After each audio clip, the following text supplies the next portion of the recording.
Episode की शुरुआत में हमें बताया जाता है कि टेस्ट के एलिमिनेशन कंपटीशन में 64 स्टूडेंट्स में से 32 एलिमिनेट हो जाएंगे, वो शुरू होने वाला है। और फिर हम टीचर झाओ को देखते हैं जो युहाओ से कहती हैं कि अगर तुम एक नोबल फैमिली के अंदर जन्म नहीं लिए हो लेकिन तुम कड़ी मेहनत करके अपने आप को एक नोबल मैन बना सकते हो। और इनकी बातों को एक ओल्ड मैन भी सुन रहा होता है और तभी एक लेडी मिस झाओ के पास आके कहती है कि क्या ही कोइंसिडेंस है, तुम्हारे क्लास की नंबर 1 टीम की फाइट मेरी क्लास से है और मैंने नोटिस किया है कि तुम्हारे क्लास में ऐसा एक भी नहीं है जिसके पास एक्सीलेंट टैलेंट हो। और मिस झाओ, आपको क्या लगता है कि कौन सी टीम जीतने वाली है? क्या तुम यहाँ पे मुझे उकसाने के लिए आई हो? और फिर मूजिन कहती है कि तो क्या हुआ अगर मैं आई भी हूँ तो, और क्या क्लास 1 सच में टेस्ट के अंदर अच्छा नहीं कर रही है और मैं भी देखना चाहती हूँ कि वो कितने अच्छे हैं। और अब जब तुम मेरे छोटे भाई को एक्सपेल कर चुकी हो मेरे इतने ज्यादा मनाने के बाद भी, और उस दिन के बाद से आज मैं पहली बार इतनी खुश हुई हूँ। और हाल ही में मैंने सुना है कि तुम प्रमोट होकर एक सीनियर टीचर बनना चाहती हो, लेकिन ऐसा दिखता है कि ऐसा नहीं होने वाला है। और फिर मिस झाओ कहती हैं कि क्या तुम मेरे साथ एक शर्त लगाना चाहोगी, जिस पर मूजिन भी मान जाती है। और मिस झाओ शर्त में एक स्पिरिट बोन की कहती हैं और मूजिन एक सोल बोन का सुन के काफी चौंक जाती है, क्योंकि जो स्पिरिट बोन होती है वो स्पिरिट रिंग से कहीं ज्यादा कीमती होती है और सिर्फ 1 लाख ईयर स्पिरिट बीस्ट ही मरने के बाद एक स्पिरिट बोन देता है। और तो और ये स्पिरिट मास्टर को एडिशनल स्पिरिट स्किल भी देता है और जिस हिस्से में ये ऐड होती है उसकी स्ट्रेंथ काफी ज्यादा बढ़ा देती है। और किसी भी तरीके की स्पिरिट बोन के लिए स्पिरिट मास्टर्स हरदम लड़ने को तैयार होते हैं और यही कारण होता है मूजिन के इतने ज्यादा चौंकने का। और ये मन में कहती है कि क्या ये मेरे साथ आर पार की लड़ाई लड़ना चाहती है और ये इतनी ज्यादा कॉन्फिडेंट क्यों है? और तभी मिस झाओ कहती है कि क्या तुम डर गई? और इस चीज को सुनते ही मूजिन बैठ के लिए तुरंत ही मान जाती है और कहती है कि अगर मैं हारी तो मैं तुम्हें एक स्पिरिट बोन दूंगी, लेकिन अगर तुम हारी तो तुम्हें फान यू से एक क्लोज रेंज स्पिरिट टूल को बनवा के मुझे देना होगा। और फिर मिस झाओ कहती है कि आखिर इस चीज का फान यू से क्या लेना देना है? और तभी यहाँ पे फान यू आ जाता है और वो मिस झाओ के बिहाफ पे हामी भर देता है। और फिर मूजिन कहती है कि क्या तुम इसके साथ मिलके मुझे बुली कर रहे हो? तो फान यू कहता है कि तुमने ही इसे शुरू किया था और शर्त तो शर्त होती है, और अगर तुम बैट नहीं लगाना चाहती हो तो झाओ इसे उलझो मत। और रही बात तुम्हारी और मेरी, तो हम सिर्फ कलीग्स हैं। और इस बात को सुनकर मूजिन इमोशनल होते हुए कहती है कि मैं बैट लगाना चाहती हूँ और हम कलीग से ज्यादा और कुछ क्यों नहीं हो सकते हैं। और यहाँ तक कि अगर मैं इससे हार चुकी हूँ तो इसका मतलब ये नहीं कि मेरे स्टूडेंट्स इसके स्टूडेंट्स से हार जाएंगे। और तभी हम देखते हैं कि क्लास 1 के युहाओ वांगडोंग और जियाओ जियाओ की बैटल क्लास 9 के वू फेंग, नानमन यूनर और निंगटियान से होता है। और इन तीनों को देख के वांगडोंग काफी ज्यादा हैरान होता है, क्योंकि इनमें से एक 31 लेवल का स्पिरिट एल्डर था और लेवल 31 के स्पिरिट एल्डर को इस बैटल के अंदर पार्ट लेता देख मिस झाओ भी परेशान हो जाती हैं। और मूजिन खुश होते हुए कहती है कि ये बस 1 साइडेड मैच होगा। और तभी एक लड़की कहती है कि देखो ये तो लेवल 70 का एक स्पिरिट ग्रैंड मास्टर है और मुझे बिल्कुल भी समझ में नहीं आ रहा है कि ये एलिमिनेशन कंपटीशन के अंदर भी एंटर कैसे किए। और वांगडोंग को लाल बालों वाली पे काफी गुस्सा आ रहा होता है, क्योंकि वो इसके सामने शो ऑफ कर रही है और तो और युहा का मजाक भी बना रही है। और बैटल की शुरू होते ही वांगडोंग इस रेड गर्ल के ऊपर अटैक कर देता है, क्योंकि ये सबसे पहले इसी को ही हराना चाहता है। और वो रेड हेयर गर्ल भी इसके ऊपर काफी तगड़ा अटैक कर देती है और इन दोनों का ही काफी तगड़ा क्लैश होता है और वो लड़की वांगडोंग को पुश बैक कर देती है। और इस तरफ मिस झाओ भी fire born red demon spirit को देख के काफी हैरान होती है, क्योंकि ये एक टॉप बीस्ट स्पिरिट है। और तभी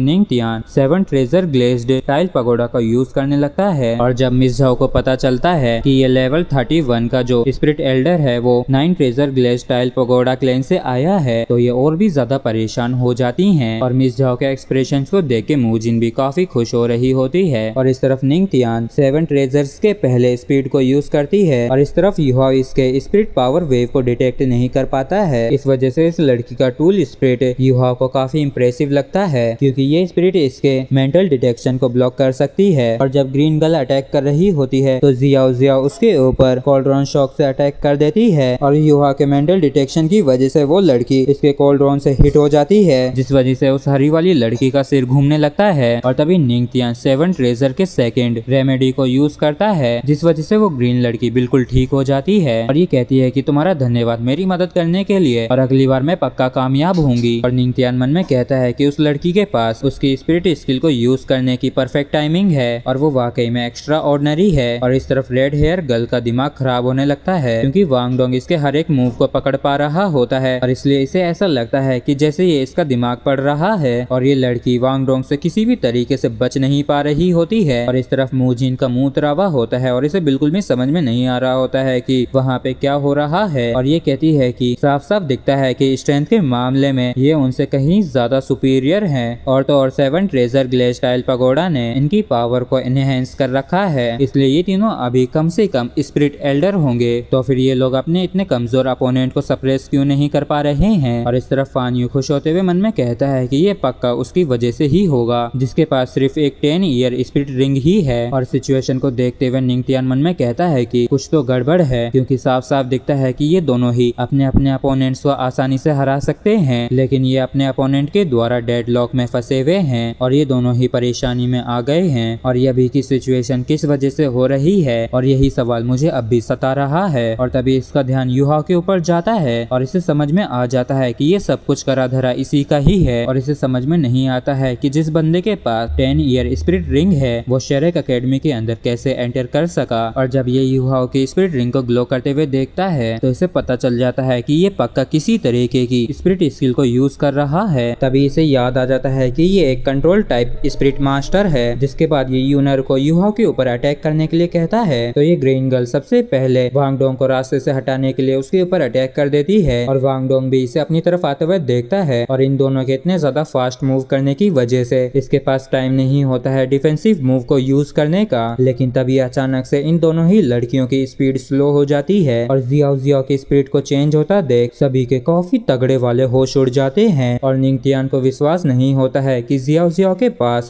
सिर्फ एक स्पिरिट ही नहीं बल्कि डबल स्पिरिट है। और हम जियाओ को देखते हैं जो कि काफी अच्छी फ्लूट बजा रही होती है। और हमारा एपिसोड भी यहीं पे खत्म हो जाता है। अगर आप लोगों को वीडियो अच्छा लगा हो तो प्लीज चैनल को सब्सक्राइब और वीडियो को लाइक करना ना भूलें। Thank you.